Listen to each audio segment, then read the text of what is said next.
வணக்கம், நல்லா இருக்கீங்களா? குறிஞ்சி ஸ்பெஷல் மற்றும் பேசும் பிராண்ட் மற்றும் ஃபுட் விஷன் சார்பாக அனைவருக்கும் வணக்கம்.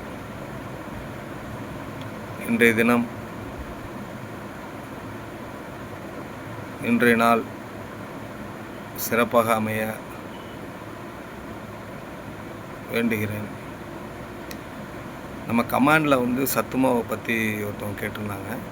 சத்து மாவு குழந்தைங்க எப்படி சாப்பிடணும்னு நீங்கள் சொல்லலை அப்படின்னாங்க.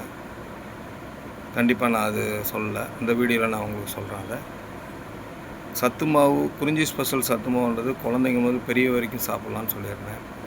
குழந்தைங்க 6 மாதம் குழந்தை ஸ்டார்ட் ஆனோன்னே நீங்கள் நம்ம சத்து மாவு என்ன பண்ணுவீங்க, லிக்யூடாக ஒரு 3 டைம் லிக்யூடாக குழந்தைக்கு சைல்டுக்கு ஊட்டி விடுங்க.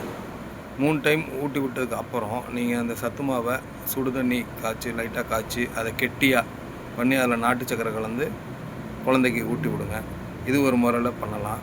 இன்னொரு முறை என்ன பண்ணலான்னா, நல்லா கெட்டியாக கலந்து சுடுபால் அதில் ஊற்றி கிண்டுனிங்கன்னா கொஞ்சம் பால் கலந்த அந்த ஹெல்த் மிக்ஸாக இருக்கும். அது கொஞ்சம் நாள் ஊட்டலாம். அப்புறம் 3வது முறை என்ன பண்ணலான்னா, இதே மாதிரியே சுடு தண்ணியில் சத்து மாவை காய்ச்சி பால் கொஞ்சம் ஊற்றி கொஞ்சம் நெய் சேருங்க. கொஞ்சம் கொஞ்சமாக நெய் சேருங்க. நெய் நல்லது தான் உடம்புக்கு. கொஞ்சம் லைட்டாக நெய் சேர்த்து அதை ஊட்டி விடுங்க.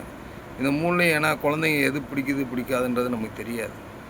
இப்படி வித்தியாசமாக நம்ம பார்க்குறப்ப எது குழந்தைங்க நல்லா சாப்பிடுதோ அதை நம்ம அப்படியே ஃபாலோ பண்ணி குழந்தைக்கு இந்த சத்து மாவை ஊட்டலாம். நன்றி, வணக்கம்.